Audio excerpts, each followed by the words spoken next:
24 घंटे का है। देखने में आता है 1 घंटा सुना, लेकिन ये है 24 घंटे का ज्ञान, क्योंकि इसी से हमको शक्ति मिलती है, इसी से हमको सब कुछ मिलता है। आपने जो कुछ पाया वो सब था पहले से भी, लेकिन अब उसको देखना आता है, तो ज्ञान से देखना आता है। भरे के ऊपर नज़र हमारी हो जाती है, वरना सबको अधूरा अधूरापन लगता था, ये तो मिला, ये नहीं मिला। लेकिन ज्ञान जब है तो आपको लगेगा नहीं, जो मिला बहुत मिला, काफ़ी मिला, अच्छा मिला। ज्ञान जब तक नहीं होगा, ब्रह्म ज्ञान, तब तक हमारे अंदर में भरपूरता नहीं आएगी, ये पक्की बात है। ब्रह्म ज्ञानी ही संतुष्ट है, इसीलिए वो सदा सुखी है। संतोषी सदा सुखी, और क्रोधी जले दिन रात। जो क्रोधी व्यक्ति होगा वो दिन रात जलता ही रहेगा, खुद भी जलेगा, जहाँ बैठेगा वहाँ भी जलाएगा, उस धरती को भी जलाएगा, वातावरण में भी जिसके साथ बैठा है उसको भी, सबको जलाता रहेगा क्रोधी। लेकिन जो संतोषी होगा वो सदा सुखी रहेगा। अपने सारे स्वभाव वश में करके हमको अपने को संतोषी बना लेना है, कि हम बिल्कुल ऐसे संत बन जाएं और हम संतुष्ट रहें। जो ज्ञान मिला उसमें हम बिल्कुल संतुष्ट रहें। हर व्यक्ति के पास सब संपत्ति है, पर सूनापन महसूस करता है, क्योंकि द्वैत भीतर से हटा नहीं है। हर एक के पास है तो सब कुछ कम या अधिक।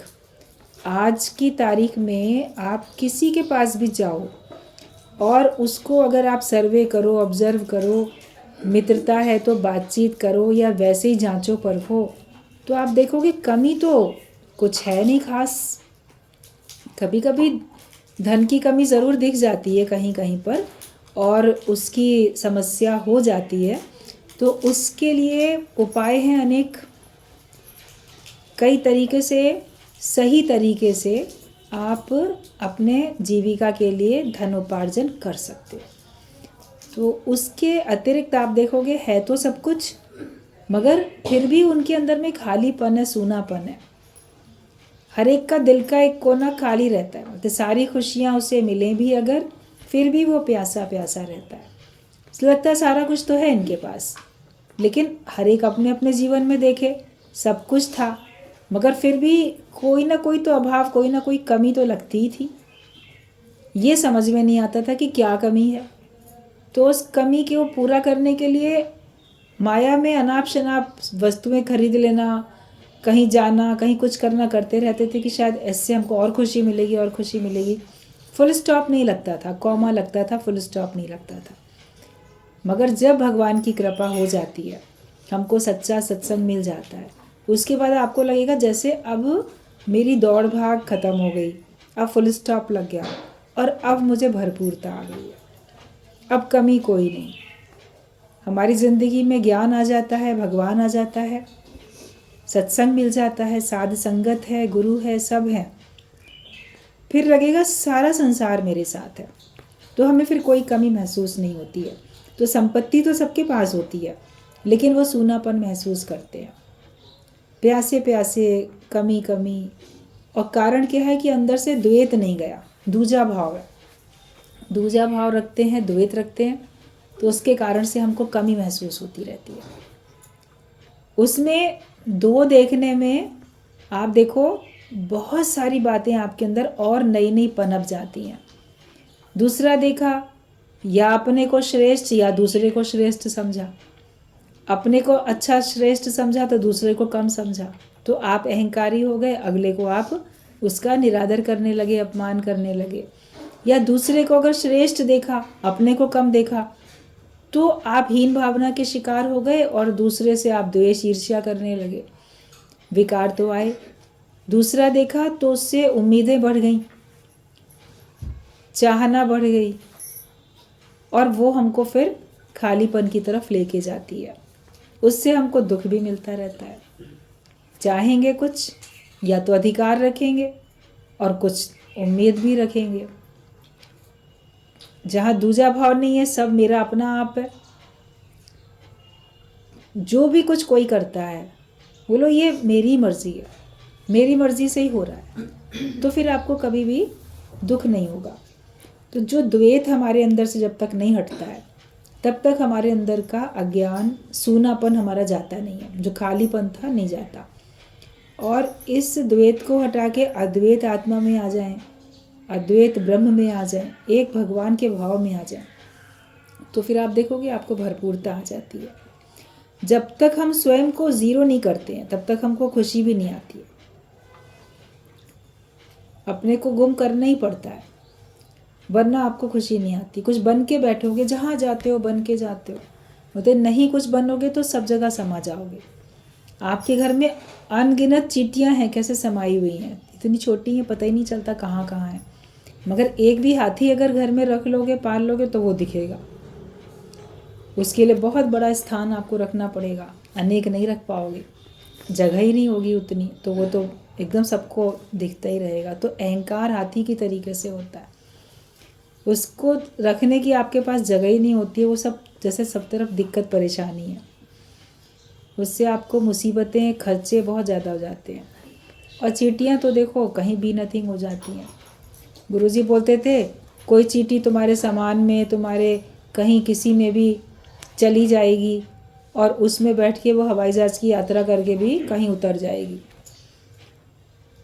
उसको कोई न देख पाएगा न जान पाएगा। और वहीं तुम्हें किसी और पशु पक्षी हाथी को लेके जाना पड़ेगा तो बड़ी व्यवस्था करनी पड़ेगी, खर्चा करना पड़ेगा। तो कहीं तुम बी नथिंग होके बैठोगे, मैं कुछ नहीं हूँ, तो सब जगह समा जाओगे और उसके लिए किसी को कोई परेशानी भी नहीं होगी। लेकिन अहंकारी बन के चलोगे तो सबको बड़ी परेशानी हो जाएगी, तुमको भी परेशानी होगी। इस अभिमान को ही तो छोड़ना है।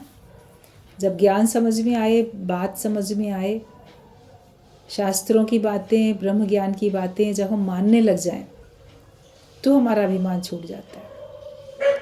और अपनी शांति सबसे पहले है, फिर सारे संसार में शांति दूत बन के शांति को फैलाने का कार्य करो। इसी कार्य में लोगों आपको बड़ा आनंद आएगा, बड़ी भरपूरता महसूस होगी। प्रेम होता है तो हम अपने को मिटा पाते हैं। जहाँ दो भी है लेकिन वहाँ प्रेम है, तो प्रेम में आपको अपना अहम आगे रखने का मन नहीं होता। प्रेम में आप दूसरे को ही महत्व देते हो। जितना प्रेम होता है, अरे मैं कुछ नहीं, आप ही सब कुछ हैं। प्रेम है तभी तो बोलते हैं। तो कहा जाता है कि दस्तूरे मोहब्बत बस है यही, हस्ती को मिटाना पड़ता है। मोहब्बत का दस्तूर ही है कि आपको अपनी हस्ती मिटानी पड़ती है, लेकिन उसका तो तरीका ही है। अगर आप कुछ बन के चलोगे तो फिर आप बने हुए जो हो वो रह जाओगे, प्रेम खत्म हो जाएगा। प्रेम पनपता ही तब है जब हम अपने को गुम करते हैं, मिटाते हैं। जहाँ जिसके साथ भी आपका प्रेम है वो कुछ बन के बैठा है तो आपका प्रेम खत्म होने लगेगा। आप कुछ बनना शुरू करोगे तो आपका प्रेम खत्म होने लगेगा। इसलिए जहाँ भी हो, जिधर भी बैठो, प्रेम में होके बैठो, कुछ और उसके अलावा बन के नहीं बैठो, तो फिर आपका प्रेम आगे बढ़ता जाएगा। भक्ति प्रेम एक ही चीज़ है। ईश्वर से प्रेम, ईश्वर से भक्ति, वो एक ही बात है। चाहे उसको प्रेम का नाम दो, चाहे भक्ति का नाम दो। तो उसमें भी कुछ बन के नहीं बैठो, मैंने इतनी पूजा की, मैंने इतनी भक्ति की, मैंने इतनी तपस्या की, मैंने इतना दान दिया, मैंने इतनी माला जपी। प्रेम में होता जा रहा है, भक्ति में होता जा रहा है, और उसमें हमको आनंद ही आता जाता है। अपनी हस्ती रखोगे तो फिर मस्ती नहीं आएगी। जो अपने को कुछ बना के बैठता है, अरे मैं कुछ हूँ, तो देखो उसको फिर आत्ममस्ती तो कभी आती नहीं है। और वो कहीं भी आता जाता दिखेगा ना, वो व्यक्ति अपने आप को ऐसा बना के चलेगा कुछ बन के, तो उसको मस्ती नहीं आएगी। वो मस्ती में झूमता हुआ नहीं दिखेगा, आपको प्रसन्न नहीं दिखेगा। उसके चाल ढाल से, उसके हाव भाव से, चेहरे के एक्सप्रेशन से, उन सब से आपको एक अहंकार झलकता हुआ दिखेगा कि कितने अहंकार में चल रहा है। अपने को श्रेष्ठ मानता हुआ चलेगा, दूसरों को बड़ा कम, और थोड़ा सा अपने चेहरे पे वो नाराज़गी लिए हुए चलेगा। अहंकार के साथ थोड़ा सा क्रोध, थोड़ी नाराज़गी लेके चलेगा वो व्यक्ति, तो उसके साथ कोई प्रेम कर भी नहीं पाएगा। वो जताएगा कि तुम लोग बहुत कम हो, मैं बहुत अधिक हूँ। श्रेष्ठ हूँ मैं, क्योंकि उसके अंदर में अहम है। इस कारण से वो अंदर भी प्रेम का अनुभव नहीं कर पाता है और दूसरे भी उसको प्रेम नहीं कर पाते हैं। जो पाना चाहते हो वो बांटना शुरू करो। हम सारे संसार से प्रेम चाहते हैं, सारे संसार को प्रेम बांटना शुरू करें। उसमें कोई एक्शन नहीं है, लेकिन वो केवल एक भावना है। आपके हृदय की भावना दूसरे तक पहुंचती है। आपका कहा हुआ एक शब्द भी दूसरे के अंदर में जाके शक्ति भी दे सकता है और उसकी शक्ति समाप्त भी कर सकता है। आपके शब्द से किसी को आनंद आ जाए, खुशी मिल जाए, वो ठीक है। अभी लोग जब अपने फ्रेंड्स के साथ बैठते हैं, मित्रों के साथ बैठते हैं, तो उनको बड़ा अच्छा लगता है, हल्कापन लगता है, खुश होते हैं, क्योंकि वहाँ अच्छी अच्छी बातें हो रही थी। लेकिन वहीं पे अगर वो लोग आपस में ताना टोक, कष्ट पहुंचाने वाली बात करेंगे तो खुशी नहीं आएगी और होगा क्या? मित्रता खत्म। अगर आप बहस करो तो मित्रता खत्म। अपने शारीरिक स्वास्थ्य के लिए भी हमको अपने मानसिक स्वास्थ्य की रक्षा करनी पड़ती है, और वो और अच्छा हमारा मानसिक स्वास्थ्य तब होता है जब हम अच्छे लोगों के बीच में बैठ के अच्छी अच्छी बातचीत करते हैं। सत्संग में आके क्यों सबको ताजगी आती है? क्योंकि यहाँ पे हमको बड़ी अच्छी अच्छी बातचीत होती है, सुनने को अच्छा मिलता है, लगता है कि हमारी फीलिंग्स को कोई समझ रहा है और उसके हिसाब से हमको ज्ञान मिल रहा है। और आपस में भी सब एक दूसरे को देख के मुस्कुराते हैं, बात करते हैं, तरोताज़े होके जाते हैं, कितना शक्ति का अनुभव करके जाते हैं। क्योंकि यहाँ पर लेना देना आनंद का है और कुछ भी नहीं है। और जगत में उम्मीदें हैं, इसने ये नहीं किया, इसने वो नहीं किया, शिकवे शिकायतें, इसको ये करना चाहिए, इसको वो करना चाहिए, वो उम्मीदें। मैं सही तुम गलत, या तुम सही तो मैं गलत, ये बातें रहती हैं। इन बातों में रहने से हमारे अंदर की शक्ति खत्म होती है। अपने अंदर के मानसिक स्वास्थ्य की रक्षा हमको करनी है। वो करके रखेंगे तो आप देखोगे आपको फिर सब कुछ मिलता चला जाएगा। बीमार व्यक्ति तो डिपेंड होएगा दूसरे पे, स्वस्थ तो हर एक की सेवा कर सकता है। तो हर प्रकार से अपने आप को स्वस्थ रखो, हर प्रकार से, और अपने को स्वयं में स्थित रखो, अपने को आत्मा में स्थित रखो, स्व में स्थित रखो, तो फिर आप स्वस्थ हो। तो अपनी हस्ती को मिटाओगे तभी तो मस्ती आएगी। देह का नाम रूप गुम करोगे तो आपको मस्ती आएगी। अगर आप देह के नाम रूप में पड़े हो तो आपकी हस्ती, आपकी मस्ती सब समाप्त हो जाती है। हस्ती से मस्ती खत्म होती है। ज्ञान, भक्ति, कर्म, तीनों की पराकाष्ठा है शून्यता, और सब में स्वयं को मिटाना पड़ता है। ज्ञान में रहें या भक्ति में रहें या कर्म में रहें, हमें उसमें तीनों की पराकाष्ठा जो होती है उसमें बी नथिंग होना पड़ता है। कोई बहुत अपने को ज्ञानी समझता है, मैं बहुत ज्ञानी हूँ, तो ज्ञानी समझ रहा है लेकिन वो ज्ञानी हुआ नहीं है। उसमें वो अपने आप को देखे कि मेरा ज्ञान उस हद तक पहुँचा जहाँ पे मैं बी नथिंग हो गया, जहाँ पर मैं मिट गया। अपने को हमें ज्ञान की बिल्कुल पराकाष्ठा में पहुँचना है। जिस ज्ञान से आपके अंदर की मैं मिट जाए वो ज्ञान सच्चा ज्ञान है। अगर आपकी मैं शामिल है तो वो ज्ञान की ऊंचाई तक अभी हम पहुँचे नहीं हैं, उतनी ऊंचाई तक हमको पहुँचना है। भक्ति भी इतनी हो जाए जहाँ पे आपकी मैं गुम हो जाए, द्वैत खत्म हो जाए। ज्ञान से भी हमारा द्वैत खत्म होना चाहिए और भक्ति में भी हमारा द्वैत खत्म होना चाहिए। अद्वैत भक्ति में आ जाए, तुम और मैं एक है, तत्व से एक है, देखने में अलग है। समुद्र और समुद्र की पानी की लहर देखने में अलग है तो एक। तो भक्त और भगवान देखने में अलग है मगर है तो एक। समुद्र से ही लहर है, भगवान से ही भक्त है, और भक्तों से भगवान की शोभा है, लहरों से समुद्र की शोभा है, मगर तत्व से दोनों एक है। तो भक्ति भी ऐसी हो जहाँ पे हमारी मैं गुम हो जाए। साथ साथ आप देखो कर्म भी ऐसा हो जिसमें आपकी मैं गुम हो जाए। जब कभी आप किसी कार्य में बड़े तल्लीन रहते हो तो आपको उस समय कर्तापना बिल्कुल नहीं होता, लेकिन जब कार्य कर लेने के बाद आप बैठते हो, याद करते हो अरे मैंने इतना किया, तब आपको थकान अनुभव होने लग जाती है। मैं इतनी देर से ये कार्य कर रहा था, आज मैंने इतना सारा काम किया, तब आपको फीलिंग होती है, तब आपको समझ में आता है कि हाँ मैं बड़ा थक रहा हूँ। और फिर कर्तापने का अहंकार भी तभी आता है। एक स्वाभाविक कर्म हो जाता है। आप रास्ते में जा रहे हो, अगर आपका सतोगुणी स्वभाव है, अच्छा स्वभाव है, तो कोई गिरा, एकदम से दौड़ के आप उसे उठाओगे और उसको पूछोगे हालचाल। उसके बाद कर्तापना आएगा, मैंने ना कितना अच्छा काम किया। उस करते समय नहीं आएगा कि देखो मैं जाऊं इसको उठाऊं, या मैं कितना अच्छा हूँ मैं इसको उठाने जा रहा हूँ। वो तो एक आपसे हो जाएगा, बाद में कर्तापना आएगा, अहंकार। लेकिन कर्म भी ऐसे हो जाएं कि आप करो भी, अच्छे अच्छे कार्य आपसे हों भी, मगर उसके बाद उसमें अहंकार ना आने पाए, सहज से हो गए। अपने लिए सहज से कितना होता रहता है, उसमें अहंकार नहीं आता। जहाँ अति प्रेम होता है वहाँ पे आपसे बहुत कुछ होता रहता है, और फिर आप बोलते हो नहीं नहीं हमने तो कुछ भी नहीं किया। हमने क्या किया? हमने कुछ भी नहीं किया। कर्तापना अंदर में लाने का मन ही नहीं होता है जहाँ प्रेम होता है।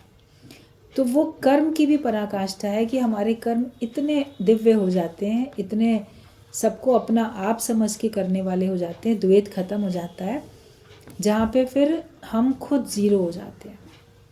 कर्म करते करते हम ऐसे कर्म का रूप हो जाते हैं कि मेरे अंदर में कर्तापना बचता नहीं है। लेकिन ये सब होता है पहले ज्ञान हो तब। बिना ज्ञान के आपकी भक्ति भी अधूरी, बिना ज्ञान के आपका कर्म भी अधूरा। लोग सोचते हैं हम कर्म के मार्ग से पाएंगे, भक्ति के मार्ग से पाएंगे, लेकिन प्रत्येक कर्म को करने से पहले ज्ञान ज्योति की ज़रूरत पड़ती है। ज्ञान की रोशनी होगी तभी तो काम कर सकते हैं, ज्ञान होगा तभी तो कर सकते हैं। तो वो तो आधार है मेन। और वो जो ज्ञान है उसका प्रैक्टिकल रूप कर्म है, थ्योरी और उसका प्रैक्टिकल। लेकिन जो क्रिया हुई वो भक्ति के साथ हुई, प्रेम के साथ हुई। तो तीनों चीज़ों का आपस में एक सुंदर मेल होता है। सब एक दूसरे के बिना अधूरे होते हैं। केवल आपके पास दिमाग में ज्ञान है, आपके पास प्रेम नहीं, भक्ति नहीं, कर्म भी नहीं करते उस हिसाब से, तो उस ज्ञान का भी क्या मतलब है। मगर इन तीनों की पराकाष्ठा तुम्हारा बी नथिंग होना है, मैं अपने को कुछ न मानूं। तब आप देखोगे कि हम उसमें सबसे अधिक अपने आप को संतुष्ट महसूस करते हैं। कोई कर्म का बोझ भी नहीं, कर्तापने का कोई अहंकार नहीं, कर्मों से किसी प्रकार का कोई बंधन नहीं आया, और हम अपना जीवन आनंद से बिताते हैं। और इस आनंद को प्रकट करने के लिए द्वैत का समूल नाश करना पड़ता है। द्वैत को पूरी तरह से मिटाना पड़ता है अगर हम इस आनंद को अनुभव करना चाहते हैं, तो अपने अंदर के आनंद को प्रकट करना चाहते हैं। धरती के अंदर पानी है, उसको प्रकट करना चाहते हैं तो ऊपर से सारी कंकड़ पत्थर मिट्टी खुदाई करके सब हटानी पड़ती है ना। कितनी मोटी धरती की परत है ऊपर, इतने फिट गहरा खोदेंगे तब पानी मिलेगा। तो उतने फिट गहराई तक मिट्टी कंकड़ सब है उसमें, और उसके नीचे कितना साफ शुद्ध पानी है। तो पानी को प्रकट करने के लिए ऊपर से उसको हटाना ही पड़ता है। तो अपने अंदर के आनंद को भी प्रकट करने के लिए अपना जो ऊपर से इतना मोटा अज्ञान है, देहाध्यास, अहम भाव, जीव भाव, उसको हटाना पड़ता है। वो हटाओ, वो मेहनत है। वो मेहनत हमें स्वयं करनी है, अपने लिए स्वयं मेहनत करनी है। उसको हटाएंगे तो फिर आप देखोगे आपके अंदर से आनंद जो है वो प्रकट हो जाता है। और हटाने में द्वैत हटाना है पहले। सब तरफ मैं ही मैं हूँ, दूसरा है ही नहीं। बस ये भावना अगर आपकी हट जाए तो फिर आसान हो जाता है, पुरुषार्थ करना आसान हो जाता है। भगवान बुद्ध से किसी ने पूछा कि क्या हर व्यक्ति मुक्त हो सकता है। एक बार भगवान बुद्ध बैठे थे, सत्संग कुछ हो रहा था, पूछ लिया किसी ने कि क्या हर व्यक्ति मुक्त हो सकता है? तो भगवान बुद्ध ने कहा कि हाँ, हर व्यक्ति मुक्त हो सकता है, पर शर्त यह है कि वो मिटने को तैयार हो जाए। जो अपने को मिटाने को तैयार हो जाए तो वो मुक्त हो सकता है। जैसे हर बीज वृक्ष बन सकता है, बस ये है कि वो धरती में मिटने को तैयार हो जाए। अगर धरती में मिट जाए तो वो वृक्ष बन जाएगा। तो हम भी ज्ञान में, सत्संग में, भगवान के आगे हम जैसे मिट जाए तो फिर हम भी मुक्त हो सकते हैं। ऐसे तो संसार में लोग काम करते रहते हैं, अरे मर गई, अरे मिट गई, ऐसा हो गया, वैसा हो गया, चैन नहीं है, बहुत कुछ मनुष्य परेशानी में बोलता रहता है। तो वो मिटना तो हो रहा है उसका, उसकी प्रसन्नता मिट रही है, लेकिन वो स्वयं नहीं मिट रहा है। उसकी सुविधाएं खत्म हो रही हैं, उसका आराम खत्म हो रहा है, उसकी शांति खत्म हो रही है, लेकिन वो स्वयं नहीं मिट रहा है। इसीलिए उसको वो सब अनुभव होता रहता है और वो उसको दुख देता रहता है। लेकिन जो खुद मिट गया उसको फिर क्या लगेगा? आप मुए जग प्रलय। अगर आप स्वयं मिट गए हो तो उसके बाद आपको ये कहाँ लगेगा मैं कितना मिटा। कोई पूछता था कभी कि और कितना मरे मिटे, और कितना मिटे, और कितना मरे दुनिया में। तो ये था कि मरना तो मरना ही है, कितना और कितना क्या, आधा अधूरा मरना तो मरना नहीं होता है ना। अगर थोड़ी भी आपकी सांस चल रही है, थोड़ी भी नब्ज़ चल रही है, थोड़ी भी धड़कन है, बहुत धीमी धीमी है और वो कभी भी रुक जाएगी, बहुत स्लो हो गई है, लेकिन जब तक पूरी तरह फुल स्टॉप नहीं होती तब तक डेड तो नहीं कहा जाता ना आपको, तब तक जीवित ही कहा जाता है। आप बोलोगे और कितना मिटे, तो अभी पूरे मिटे नहीं हो तभी बोलने के लिए जीवित हो। लेकिन जो गुम हो जाता है उसको कोई फ़र्क ही नहीं पड़ता है, वो अपनी महिमा में स्थित रहता है। अपने अंदर दृढ़ता इतनी पैदा हो कि हम अपनी महिमा में स्थित रह सकें। अपने हिसाब से अपना जीवन आप जी रहे हो तो उसमें आपको प्रसन्नता भी होनी चाहिए। देखा देखी नहीं, वो ऐसा करता है तो हम भी ऐसा कर लें। सब फैशन वगैरह देखते हैं ना, आजकल ऐसा फैशन वो चल रहा है तो हम भी ऐसा पहन लें, तो हम भी ऐसा कर लें। आपके ऊपर जो सूट करता है वो आप पहनो, या समय के हिसाब से चलना पड़ता है तो वो सब देखने में ठीक भी लगता है। शालीनता के साथ अगर आप चलते हो तो सब कुछ ठीक लगता है। जहाँ शालीनता ख़त्म होती है तो वहाँ पे ठीक नहीं भी लगता है। और अवसर भी होता है, किस अवसर पे क्या चीज़, कैसा पहनावा। कहते हैं जैसा देश वैसा वेश, कहावत बनी हुई है। तो हर चीज़ ठीक लगती है, लेकिन ये है कि आप मिट जाओगे तो आपको हर चीज़ ठीक लगेगी। हम प्रसन्न रहना सीख जाएं तो कोई बाधा ही नहीं, फिर कोई भी परिस्थिति हमको दुखी करने के लिए नहीं आएगी। अभी हमने ही हर हाल में अपने को प्रसन्न करना सीखा नहीं है, क्योंकि द्वैत है और उम्मीद बहुत ज़्यादा है। हम अपने से, स्वयं से उम्मीद करके मेहनत नहीं करते, लेकिन हम दूसरे से उम्मीद करते हैं। दूसरा है हमारी नज़र में, इसीलिए हम प्रसन्न नहीं रह पाते हैं। तो हम प्रसन्न रहना सीख जाएं तो कोई भी बाधा नहीं आए, कोई परिस्थिति नहीं आएगी ऐसी जो हमको दुखी कर सके। दूसरा देखकर हम अपने लिए ही नरक तैयार करते हैं। बोला जाता है अदर इज़ हेल, दूसरा देखना ही नरक का कारण है। हर एक बोलेगा भगवान ने मेरा भाग्य ऐसा बना दिया, मेरे भाग्य में तो आंसू लिख दिए, दुख लिख दिए। तो अपने भाग्य का विधाता व्यक्ति स्वयं है। उसने खुद अपने भाग्य में दुख, दर्द, परेशानी, मुसीबतें, आंसू सब खुद लिखे हैं, क्योंकि उसने अपने को ज्ञानवान नहीं बनाया। उसने अपने को ज्ञानी होके नहीं चलना सिखाया अपने आप को, इसीलिए परेशानी आती है। उसने द्वैत को नहीं मिटाया, उसने अपने को विकार रहित नहीं किया, सब में अपना आप नहीं दिखाया, सब में भगवान नहीं देखा। तो अपनी कमी है, उसको दूर करना है। नज़रों में तेरी दोष है, दुनिया निहारता। तो चाँद को तुम देखोगे, तुम्हारी आंखें सही हैं तो तुमको एक ही दिखाई देगा, मगर तुम्हारी आँख में अगर कोई प्रॉब्लम है तो तुमको एक के बदले 2 या 3 भी दिख सकता है। तो सचमुच में वो 2 या 3 थोड़ी हो गया, वो तो हमारी ही आँख में कोई प्रॉब्लम है। तो हमको उसमें एक के बदले 2 या 3 दिखता रहता है। तो हमको एक भगवान के बदले में द्वैत दिखता है, त्रिपुटी दिखती है, 2-3 कुछ दिखता है तो ये हमारी ही नज़रें अभी सही नहीं है, हमारी नज़र का दृष्टि का फेर है। तो उसको ही हमको ठीक करना है। जब हमारी आंखें ठीक हो जाती है ना, हमको सब कुछ ठीक ठीक दिखने लग जाता है। तो अपने को दृष्टि को अपनी संवारो। दूसरा देखेंगे तो हम अपने लिए ही नरक तैयार करते हैं। नरक क्या होता है? हर समय दुख में जलते रहना, हर समय बेचैन रहना।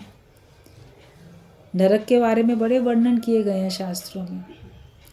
तो वो सब वर्णन पढ़ के या सुन के क्या प्रतीत होता है कि वहाँ दुख ही दुख है, कष्ट ही कष्ट है, सुख नहीं है।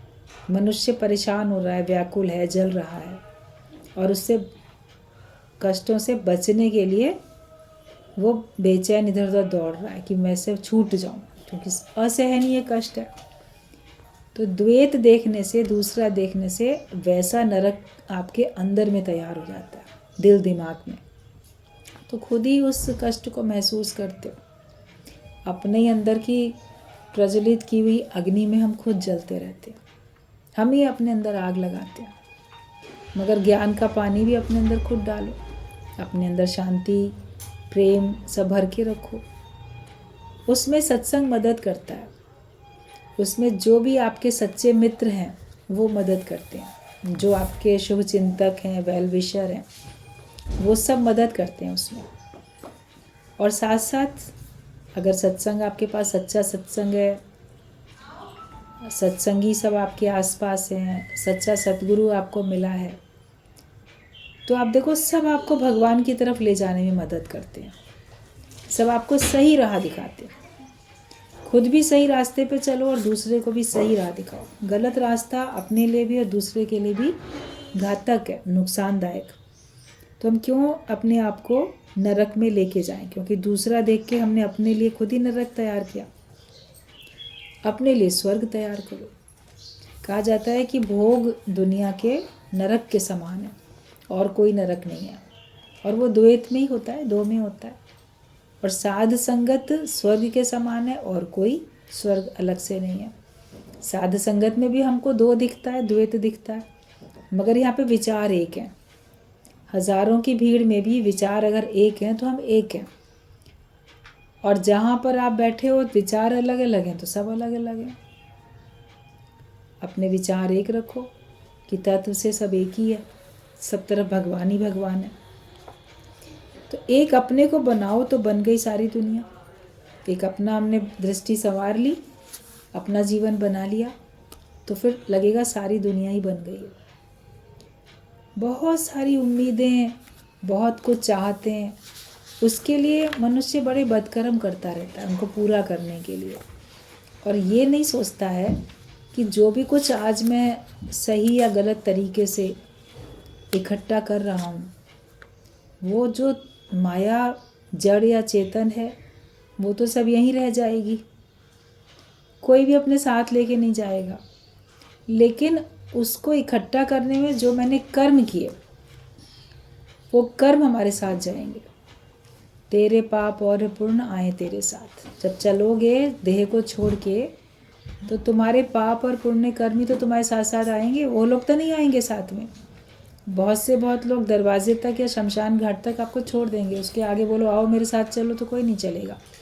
लेकिन तुम्हारे किए हुए कर्म तुम्हारे साथ चलेंगे और उनका फल तुम्हें भोगना पड़ेगा। तो क्यों पाप कमा के धन जोड़ा और कौड़ी के लिए नाता तोड़ा।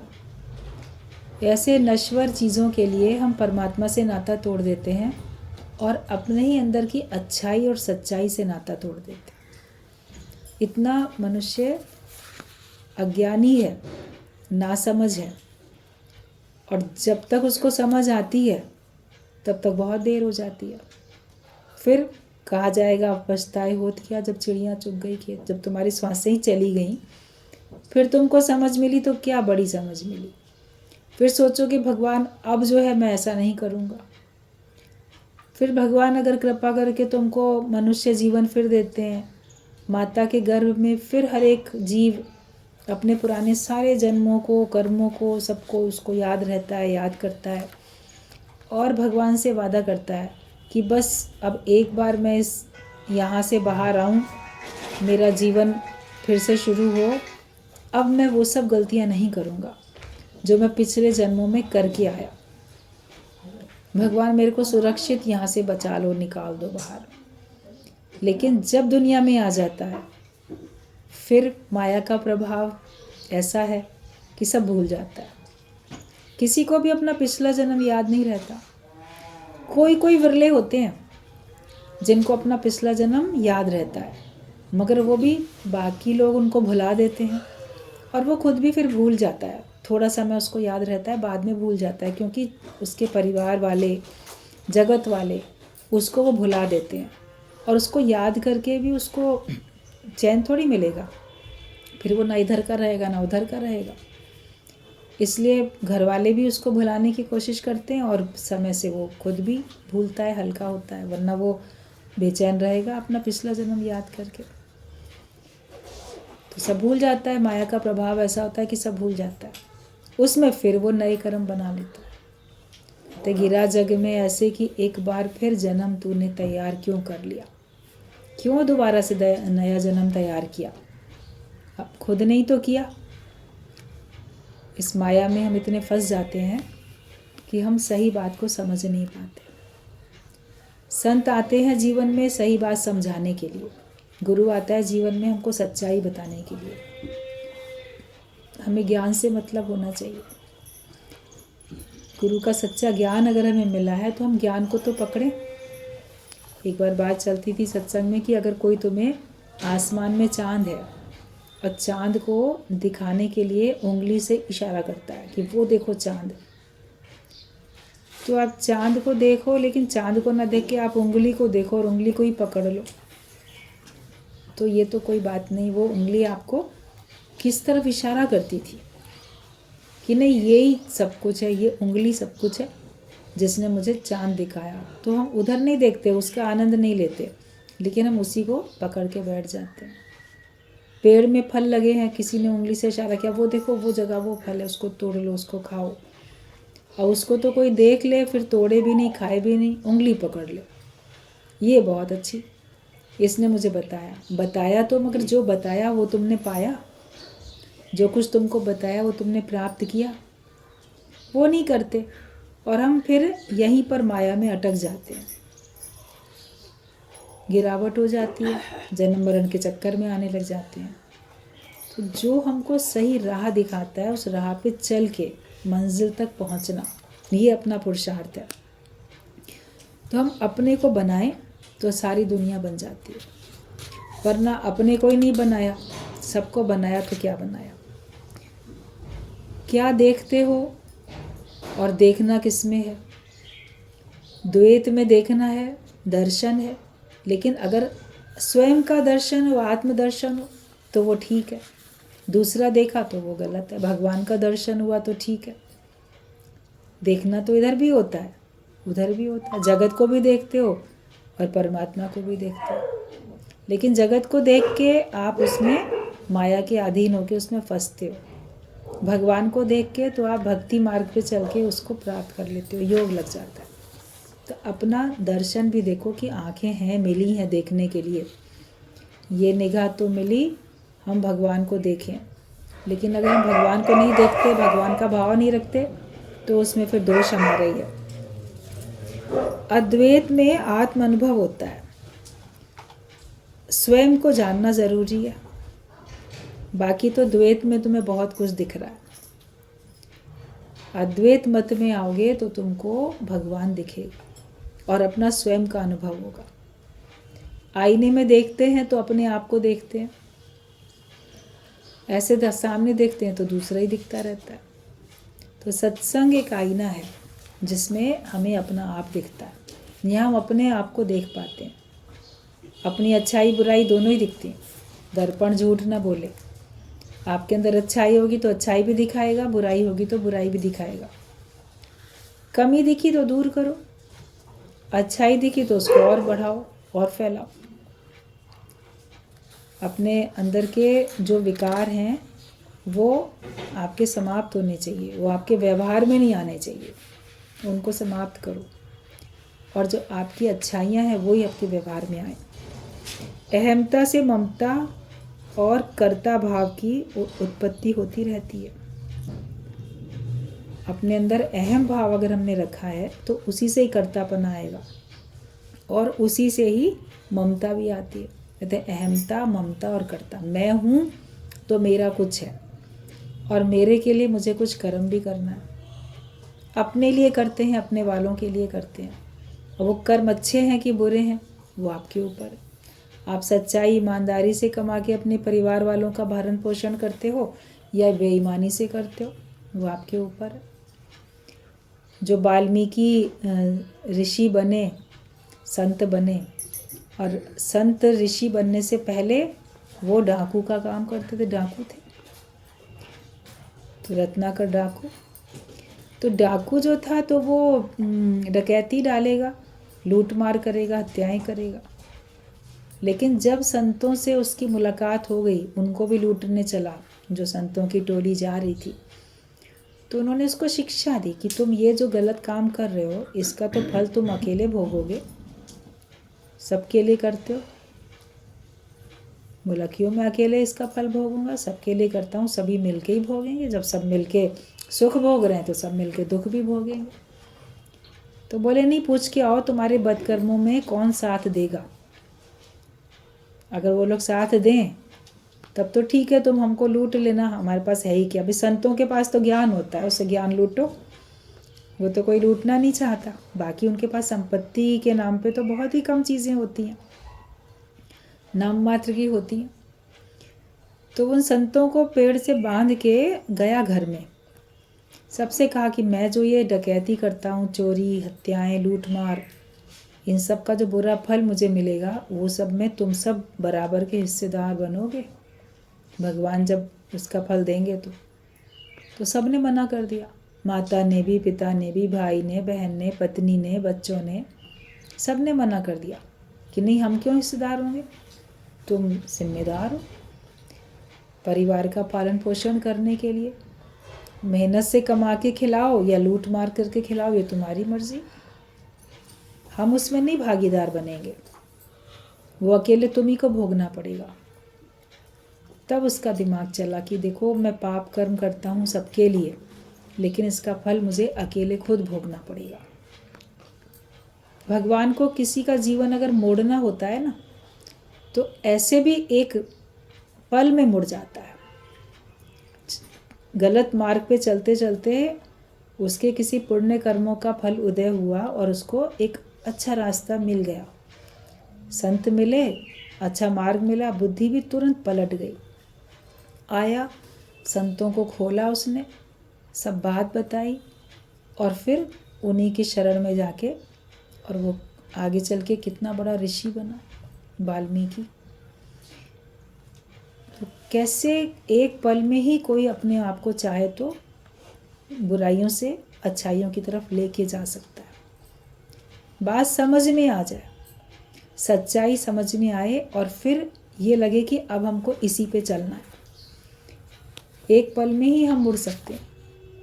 कहते खोजी होए तुरंत मिल जाए, एक पल की तलाश में। अगर हमने सचमुच में भगवान को खोजना चाहा तो भी एक पल की तलाश में मिलता है, या कभी ऐसे अनायास भगवान कृपा कर देते हैं, हमको मार्ग दिखा देते हैं। अब उस मार्ग पे चलोगे तो आपकी उन्नति होगी। अवसर तो सबके जीवन में बहुत आते रहते हैं, कोई उसका लाभ ले लेता है, कोई लाभ नहीं लेता। किसी को अच्छे लोगों का संग मिलता है, वो उसका लाभ नहीं लेते हैं, ऐसे ही जाने देते हैं। और किन्हीं को अवसर मिल जाता है, अरे बड़ी मुश्किल से हमने इनका संग पाया है, हम मैक्सिमम लाभ ले लें, अपनी आत्मिक उन्नति के लिए हम ज़्यादा में ज़्यादा ज्ञान समझ लें, अपनी समस्याओं का समाधान कर लें, तो फिर वो फ़ायदा भी उठा लेते। तो मनुष्य वही है जो अपने मानव जीवन का फ़ायदा उठा सके, और उसको अगर सत्संग मिला, ज्ञान मिला, तो इसका पूरा पूरा लाभ ले सके, अपने आप को मुक्त कर सके। वरना तो लापरवाही में बहुत जीवन चला गया और बाकी भी सबका जा ही रहा है। हमें अपने आप के अहमतापने को, ममता को और कर्ता भाव को, तीनों को हमको समाप्त करना है। तुम्हारा है क्या जो तुम गुरु को दे सकते हो। देने का भी अभिमान आ जाता है, इसलिए सावधानी की ज़रूरत है। है ही क्या तुम्हारा जो दे सकते हो, लेकिन अगर कुछ देते भी हो तो उसका अभिमान नहीं आना चाहिए। और सावधानी यही रखो, कहीं जाते हैं देह बनकर, लेकिन अपने असली घर में देह बन के नहीं जा सकते हो। जो तुम्हारा अपना असली घर है ना, उसमें देह बन के नहीं जा सकते। किसी के भी घर में जाओगे तो शरीर के साथ ही तो जाओगे।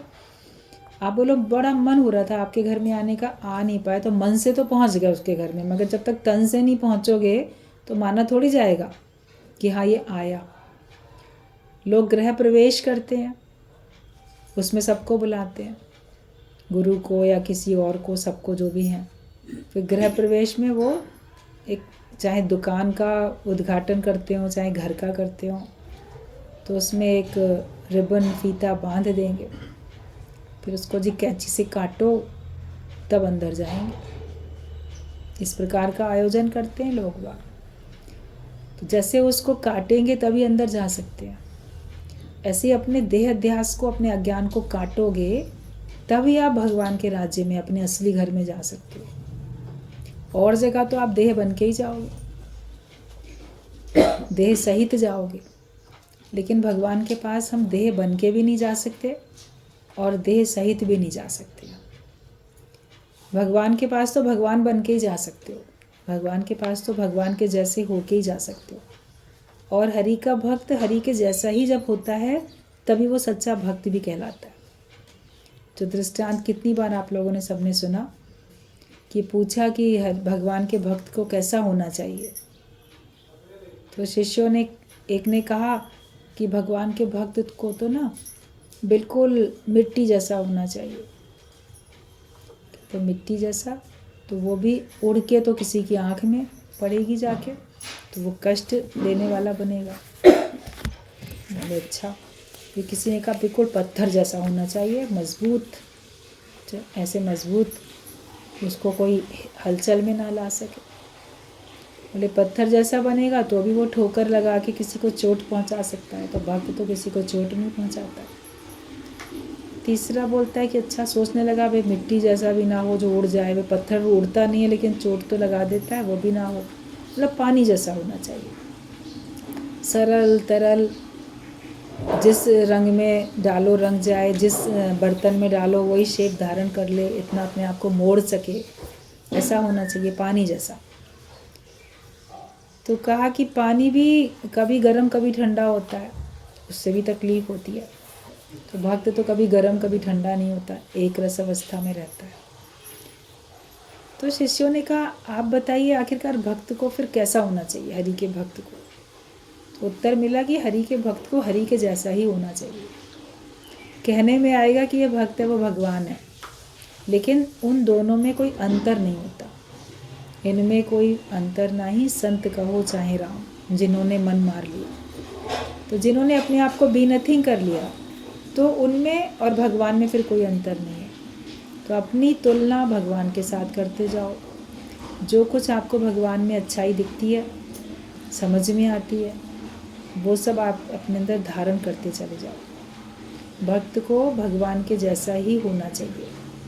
भगवान में अहंकार नहीं है, अहमता नहीं है, मैं मेरा नहीं है, अपना पराया नहीं है, कर्तापना नहीं है।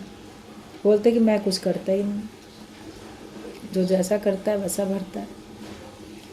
भगवान ने बोला है, कहते हो चलो मैं ही महा करता हूँ, लेकिन मैं महा अकर्ता भी। शक्ति उसी की, लेकिन करने वाला वो नहीं है। करने वाला जीव है, वो जैसा चाहता है वैसा ही करता है। तभी तो हर एक अपने अपने हिसाब से अलग अलग प्रकार का कर्म करते रहते हैं। कर्मों से छूटना है तो द्वैत से छूटना पड़ेगा और अपने देह भाव से छूटना पड़ेगा, तब बंधन छूटेंगे और तब फिर आप सचमुच में मुक्त हो सकते हैं। प्रेम में रहो।